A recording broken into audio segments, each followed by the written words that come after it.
Nesta semana, o Brasil ultrapassou a marca de 500 mil casos de dengue só neste ano, com 84 mortes, dados do Ministério da Saúde. É a arbovirose urbana mais prevalente nas Américas e transmitida pela picada da fêmea do mosquito Aedes aegypti. Com a alta consecutiva e em proporções maiores que as já vistas nos anos anteriores, os indicativos dizem que o país pode ultrapassar 4 milhões de casos. Aqui na cidade de Campinas, há 3.204 casos confirmados e nenhum óbito confirmado. Para nos passar o panorama da cidade de Campinas, o que tem sido feito, a preocupação, converso agora com o Rodrigo Angerami, ele que é médico infectologista do Departamento de Vigilância em Saúde. Então, primeiramente, Rodrigo, muito obrigado pela disponibilidade do seu tempo em ter aceito o convite para participar aqui do nosso telejornal. E qual que é o tamanho da preocupação sobre essa doença no nosso município, no nosso país? Seja bem-vindo e boa tarde. Boa tarde a você, boa tarde a todos e todas. Agradeço pela oportunidade. Bom, o cenário que vem sendo amplamente noticiado na imprensa local, na imprensa estadual, na imprensa nacional e tem ganho visibilidade, inclusive na imprensa internacional, é o cenário atual da transmissão da dengue no país, nos estados e municípios, incluindo-se de Campinas. De fato, é algo que preocupa, dado uma série de evidências epidemiológicas que apontam que, de fato, esse ano tende a ser um ano com provável superação do número de casos, ou seja, o número recorde até então não chegava a 1.700.000, e agora se estima que esse número pode chegar a algo entre 4 e 5 milhões em território nacional, né? Nós temos várias evidências que apontam que, de fato, esse ano pode ser um ano mais complexo do ponto de vista da transmissão da doença, do número de casos e, eventualmente, até do aumento do número de mortos, por diversas perspectivas. Uma delas é que dengue é uma doença que, ano após ano, vem trazendo sérios desafios à saúde pública em âmbito nacional, né? É um vetor de difícil controle, é um vírus com uma grande capacidade, né, de permanência em ciclos de transmissão urbano, e a gente sabe que os desafios para o controle do Aedes se impõem. Passa por uma questão, obviamente, de programas oficiais, mas passa por questões relativas ao comportamento das pessoas, né? Então, mudar comportamento, muitas vezes, é algo que transcende a nossa capacidade enquanto programa, seja municipal, estadual e nacional. Há um outro elemento que é um elemento não circunstancial, é uma tendência que a gente vai passar a ver com maior frequência, que são as alterações climáticas. O vetor é um vetor que depende do binômio temperatura e umidade, e nós estamos vivendo períodos que não estão agora restritos a 2024, mas nos últimos anos a gente vem observando uma tendência de incremento das amplitudes térmicas, a questão da chuva associada, então é um cenário extremamente propício à proliferação do vetor. Há um terceiro elemento, que é a questão dos sorotipos, né? Nós sabemos que o vírus da dengue tem 4 sorotipos e todos eles são passíveis de causar doença. Então, nós sabemos que todas as vezes que nós temos o maior número de sorotipos circulantes, isso aumenta a chance de epidemias em maior proporção. Especificamente no município de Campinas, nós temos 3 sorotipos circulantes, isso nos preocupa, até porque um deles não circula aí há mais de 15 anos. Então, significa que nós temos um grande contingente da população de Campinas e região suscetível a esse sorotipo. Então, esse é o cenário. Eu acho que não é alarmismo, mas eu acho que é a necessidade de apontar que, de fato, esses números podem atingir aí cifras até então não observadas. Panorama importante passado então pelo Rodrigo Angerami, que é médico infectologista. Já a gente vai abordar mais sobre essa questão do sorotipo, 1, 2, o que preocupa mais. Mas de acordo com a sua resposta, Rodrigo, todos os anos nós temos milhares de casos de dengue, mas este ano o número está maior, né, em todo o país e até em outros países pelas Américas a gente já está vendo. De acordo com a sua resposta, quando você fala sobre essas condições, questões do calor, da chuva, do comportamento das pessoas. Infelizmente, a gente pode colocar, então, que não vai ser algo pontual, veio para ficar todos os anos, principalmente no início do ano. A gente vai ter essa alta de casos, é algo que a gente vai ter que se acostumar e mudar principalmente, não sei se é a nossa rotina, mas a postura como sociedade, tomar mais cuidados do que a gente fez até aqui? Eu acho que a gente não pode se resignar e entender que isso vai ser aquilo com o cenário com o qual nós vamos ter que aprender a conviver, principalmente porque é uma doença passível de controle. Eliminação é algo que passa por outras estratégias, mas controle, diminuição do risco de transmissão, diminuição do número de casos é algo tangível, né? Eu sempre digo que controle de Aedes não deve ser uma política de um governo, deve ser política de Estado, deve ser permanente, né? Independentemente do governo vigente. Por quê? Porque é um vetor que está extremamente adaptado, a gente tem condições urbanas muito propícias à manutenção desse vetor. Questão de resíduo urbano, a gente tem que repensar a ocupação do espaço urbano, temos que pensar a questão de o que fazer com resíduos sólidos que podem servir de criadouros. Nós temos uma questão climática que se impõe, ou seja, nós vamos ter que nos adequar. E acho que há necessidade de se incorporar e dengue, o seu controle passa por um binômio que é política de Estado e atos de cidadania, né?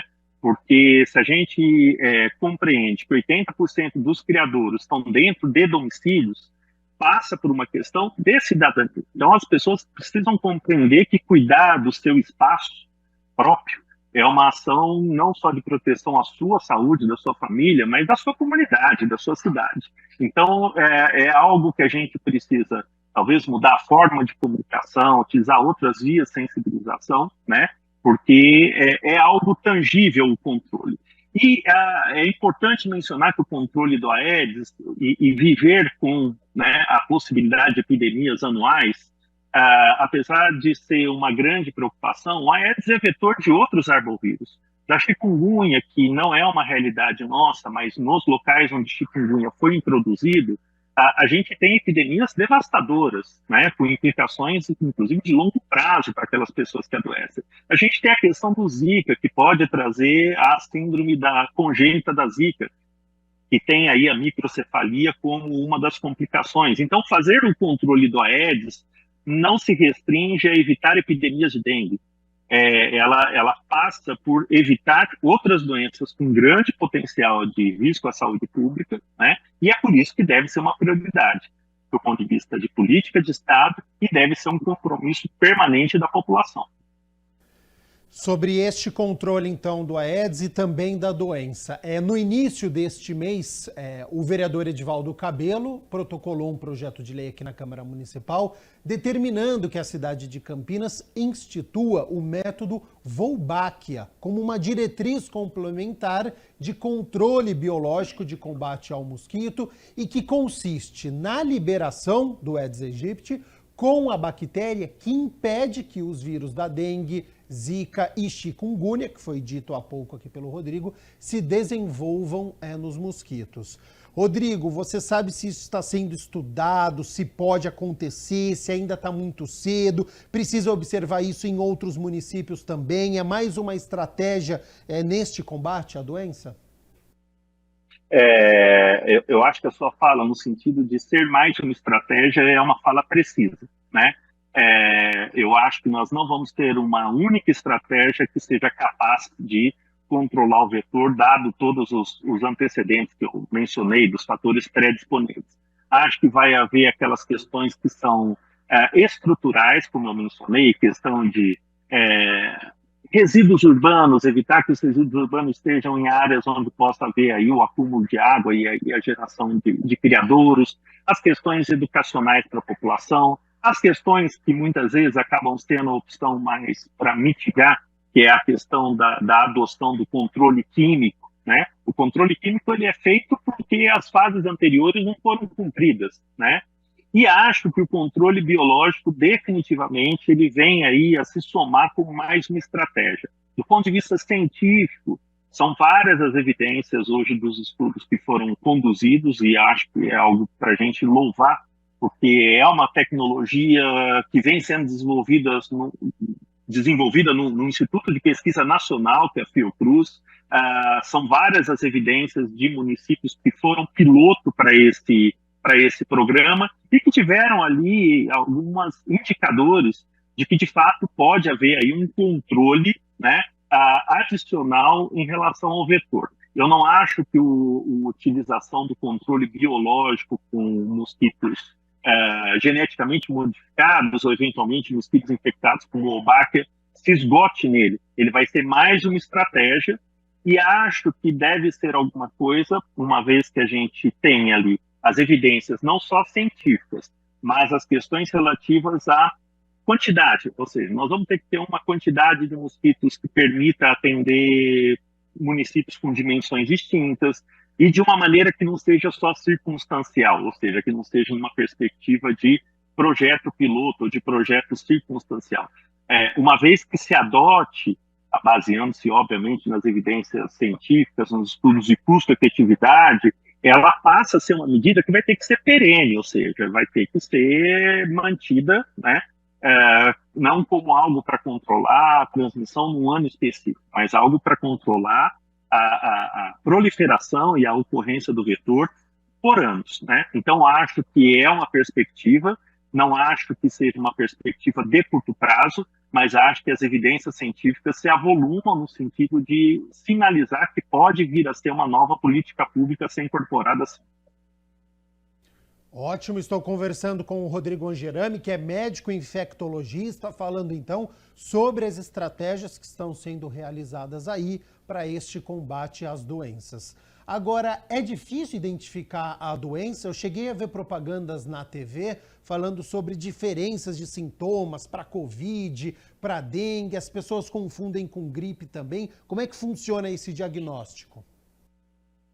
É uma doença desafiadora, né?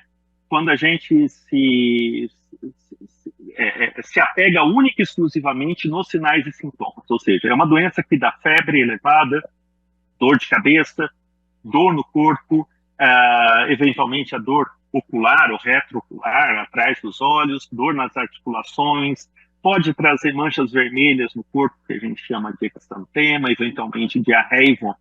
Se a gente for olhar esses sinais e sintomas, eles são comuns a uma série de várias outras doenças. Então, o quadro inicial de pacientes que têm diagnóstico, que vem a ter o diagnóstico de Covid, se inicia muitas vezes com quadros que não são respiratórios, são dor de cabeça, dor no corpo, eventualmente febre, que é o mesmo que a gente vê para o vírus influenza, o vírus da gripe, que é o mesmo que a gente vê para uma doença com alta taxa de incidência nessa época do ano, que é a leptospirose, que muitas vezes está associada ao contato, né, com águas de enxurrada, enchentes, alagamentos, inundações, que são os sinais e sintomas que a gente vê nas fases iniciais de uma doença endêmica para Campinas e região, que é a febre maculosa. Então, o grande desafio, né, é pensar na dengue, que é alguma coisa que, pelo o contexto epidêmico, acaba havendo uma sensibilização dos profissionais de saúde que sim pensam em dengue, mas a gente tem um esforço paralelo que é um legado de anos anteriores, que é que muitas vezes se pensa só em dengue e não se pensa nessas outras doenças que demandam cuidados específicos, né? Nos anos que a gente tem epidemias de dengue no estado de São Paulo, são os anos que a gente mais vê óbitos, por exemplo, por febre maculosa, porque se confunde com dengue, se conduz como dengue, se trata como dengue e não se trata febre maculosa. Então, acho que há a necessidade de haver um equilíbrio no sentido de orientar a população acerca dos sinais e sintomas, e novamente trazendo a questão da febre, dor de cabeça, dor no corpo, manchas no corpo, diarreia e vômito, né? Dos profissionais de saúde no sentido de detectar esses sintomas, mas também detectarem aquilo que nós chamamos de sinais alerta.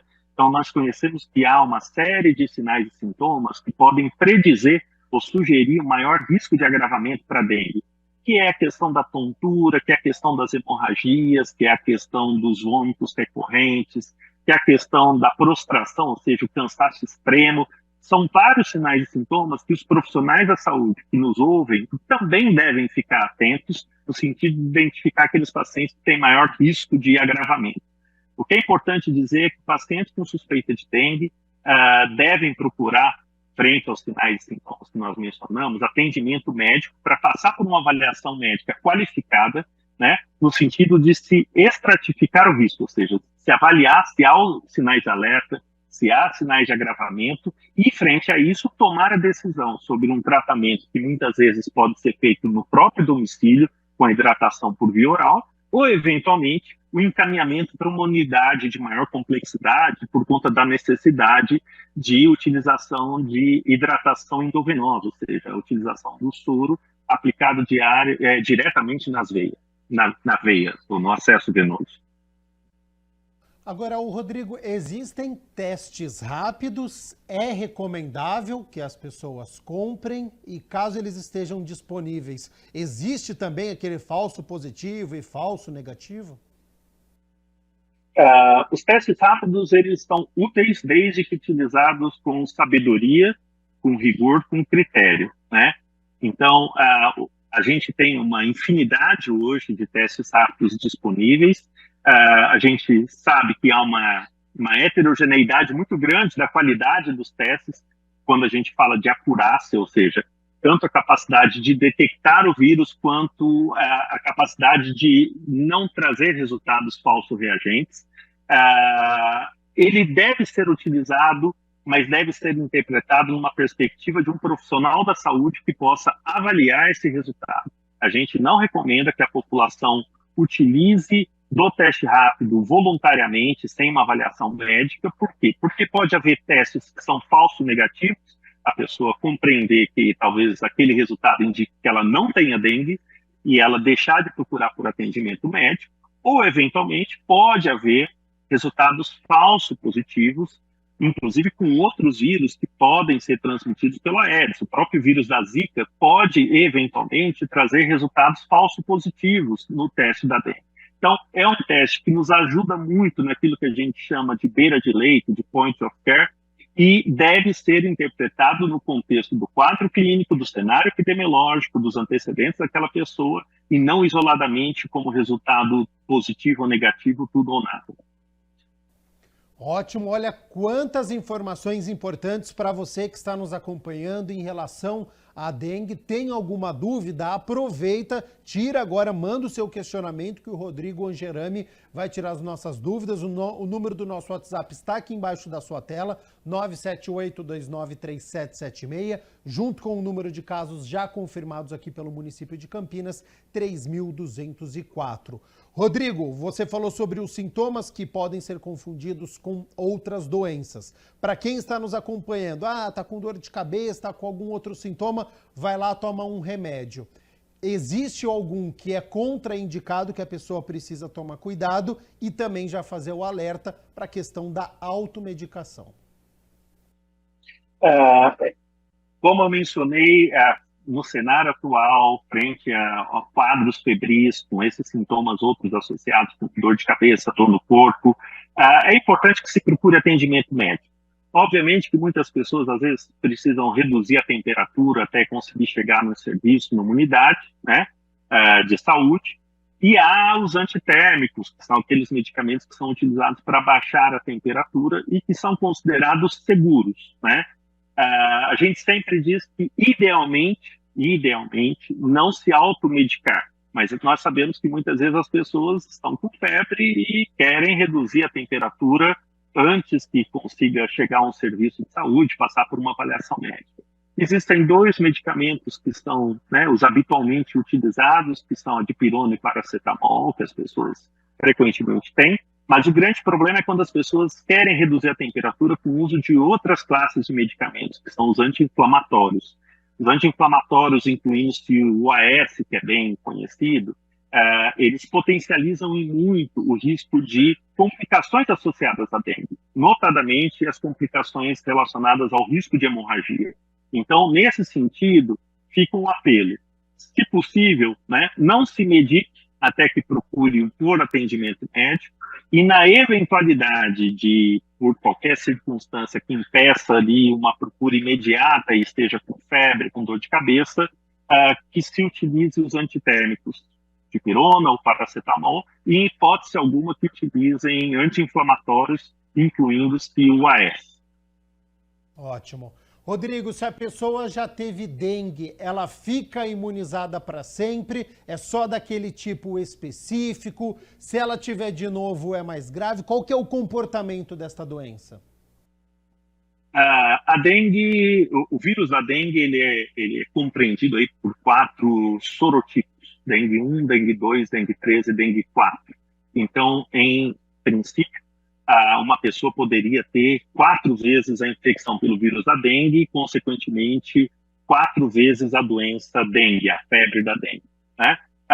O que é bem estabelecido, à luz do conhecimento científico que se acumulou ao longo dos anos, é que uma vez que você se infecte pelo sorotipo 1, você está protegido para o resto da vida contra o sorotipo 2. Se você se infecta contra, né, se você se infecta com o sorotipo 1, está protegido para o resto da vida contra o sorotipo 1, contra o sorotipo 2, se você se infectou contra o sorotipo, com o sorotipo 2, o sorotipo 3, se você se infectou com o sorotipo 3. Então, cada sorotipo vai trazer uma imunidade específica para aquele sorotipo específico para o resto da vida. Então, em princípio, podem haver 4 infecções. Uma das preocupações é o fato de que pessoas que tiveram uma primeira infecção estão protegidas contra aquele sorotipo específico, ou seja, eu me infectei com o sorotipo 1. Estou protegido contra o sorotipo 1. Se eu vier a ter uma infecção pelo sorotipo 2, eu posso eventualmente ter uma doença mais grave, mais severa. Então, essa sucessão de infecções é alguma coisa que nos deixa preocupados. Estamos recebendo aqui muitas perguntas. Eu quero agradecer você que está participando, que está com dúvida. É um assunto sempre muito importante. Vou fazer só mais uma pergunta e depois eu vou encerrar com o Rodrigo com as perguntas dos nossos telespectadores.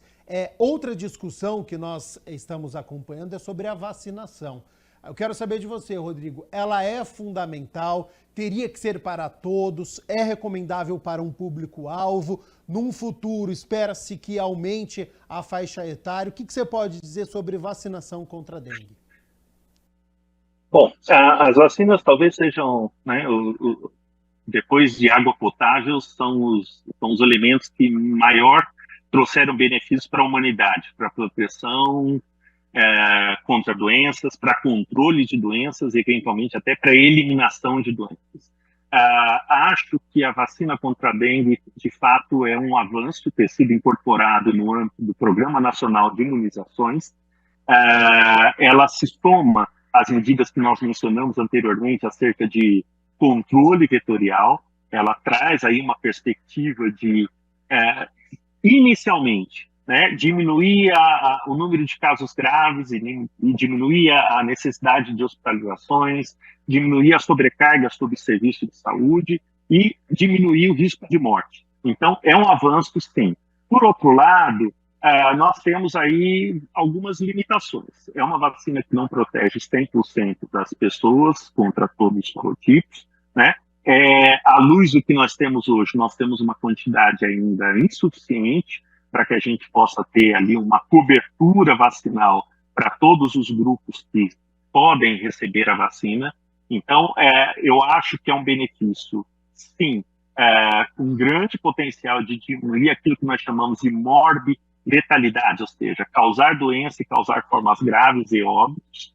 Acho que em médio e longo prazo pode vir a contribuir com uma redução do número de casos também. Eu acho que a gente ainda não pode só assumir que a vacina venha a ser o elemento que vai eliminar a dengue como problema de saúde pública, porque isso vai depender de algumas coisas. Vai depender do número de pessoas vacinadas, com o número preconizado de doses, vai depender da proporção de pessoas que estão vacinadas dentro do mesmo espaço.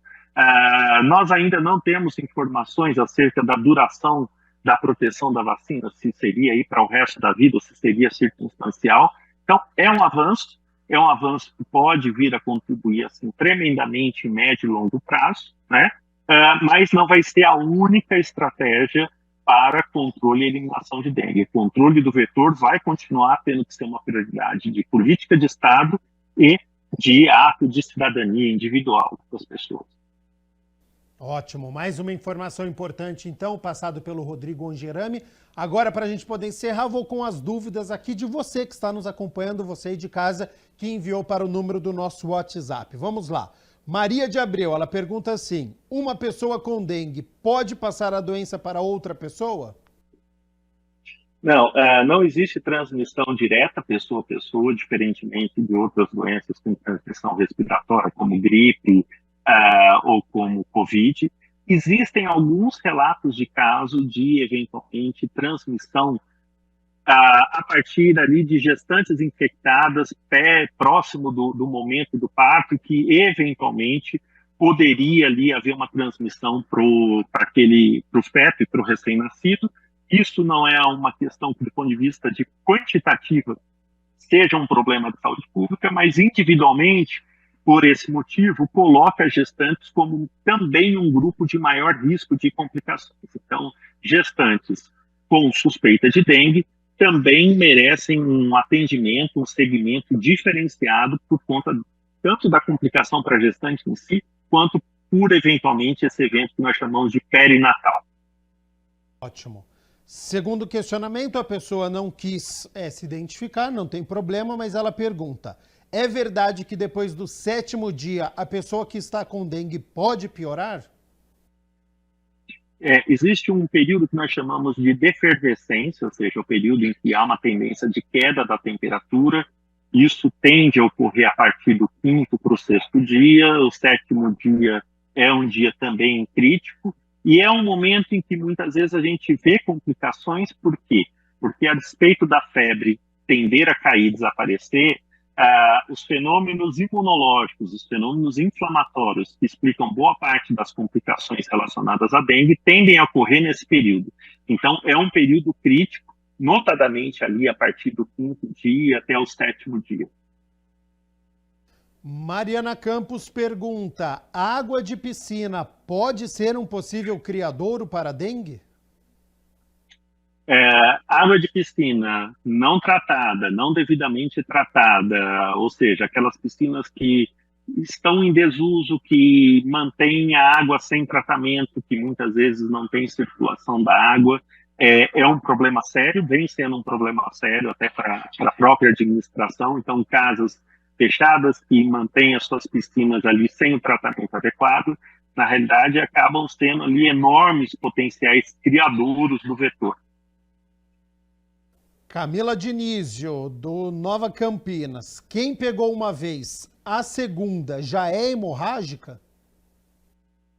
A primeira questão é que hoje ainda paira a questão de dengue hemorrágica como sendo a forma mais grave da dengue. Essa é uma terminologia que ela caiu em desuso, ela não é mais utilizada, porque existem vários pacientes que acabam tendo formas graves e não têm hemorragia. Então, hoje se assume que o nome apropriado para formas graves de dengue seja dengue grave. Havia ali a compreensão de que formas graves eram só daquelas pessoas que tinham sangramento, ou seja, tinham hemorragia. E nós sabemos que a causa de morte por dengue, por exemplo, é relacionada a uma queda importante da pressão arterial, aquilo que nós chamamos de choque, muitas vezes sem nenhuma evidência de hemorragia. Mas, de fato, a segunda infecção, ela tende a aumentar o risco de complicações ali que podem ser as mais variadas, mas notadamente, mais especificamente, aquilo que nós chamamos de choque, que é a perda do líquido que está de dentro dos vasos sanguíneos. Isso faz com que haja uma queda importante da pressão e aí uma disfunção da circulação sanguínea, que deixa de levar nutrientes, deixa de levar oxigênio para os órgãos, e aí causa uma doença que não se restringe a sangramento, mas a disfunção de múltiplos órgãos. A segunda infecção, ela tende a ser mais potencialmente associada ao risco de complicações. E para a gente poder encerrar, a Maria Vitória, ela pergunta: onde faço o exame para saber se estou com dengue, se é só em centro de saúde? Os exames para diagnóstico de dengue, como você mencionou e como a gente, né, tem visto, eles estão amplamente distribuídos tanto na rede pública quanto na rede privada, né? Existem ali diferenças em relação a alguns testes que são oferecidos na rede pública, na rede privada. O que nós temos hoje, né? Pacientes com suspeita de dengue e que vão utilizar um equipamento público, nós temos hoje, né, a disponibilidade da possibilidade de fazer testes em âmbito municipal, né, para dengue, eventualmente para chikungunya, mas há um laboratório de saúde pública, que é o Instituto Adolfo Lutz, que é estadual, e que acaba aí sendo o laboratório responsável pela maior parte dos exames realizados. Então, uma vez que se passe por atendimento, que se haja suspeita de dengue, que esteja no momento apropriado para a coleta da amostra, ou seja, alguns exames demandam ali um período mais avançado na evolução, ou seja, a partir do 6º dia, outros exames que servem para identificar o vírus e que são mais restritos a formas graves, a amostra deve ser colhida no 3º dia. Então, há uma necessidade de individualizar. Primeiro, é suspeita de dengue, em que fase da doença está, e a partir daí se define qual exame vai ser feito e aonde vai ser feito. A coleta pode ser feita sim na unidade, mas o exame não é realizado na unidade. Rodrigo Angerami, médico infectologista do Devisa, muito obrigado pela disponibilidade do seu tempo. As informações que foram passadas aqui, tenho certeza que de grande valia para o nosso telespectador. Foi uma aula que você deu aqui, é um assunto que está em alta e aí foi o nosso dever aqui, não deixar todo mundo com medo, mas é um alerta da cidade de Campinas, do nosso país. A gente está vendo em outros países pelas Américas também, por conta dessas condições que foram passadas aqui, do calor, das fortes chuvas, da água parada, comportamento das pessoas, já que o criadouro, na sua maioria, está dentro da casa das pessoas. Então, quero agradecer novamente a sua participação aqui no nosso telejornal. Já faço o convite aqui para você retornar. Se for para falar sobre este assunto, que seja num cenário muito melhor. Se for falar de outro assunto, eu já faço o convite aqui, porque foi muito importante a sua participação. Agradeço aí imensamente pelo convite, pela oportunidade. Acho que deve ser louvada a iniciativa de vocês de poder ter, né, uma pauta e que possa transitar por tantos aspectos em relação à doença, abrir a perspectiva de perguntas dos telespectadores. Então eu agradeço e os cumprimento aí pela pauta, pelo programa. Nós aqui agradecemos a participação ao vivo do Rodrigo Angerami, ele que é médico infectologista, especialista, autoridade aqui na cidade de Campinas, comentando sobre a dengue, sobre o mosquito Aedes aegypti, as outras doenças também, né? Já que ele é um vetor como Zika e como chikungunya.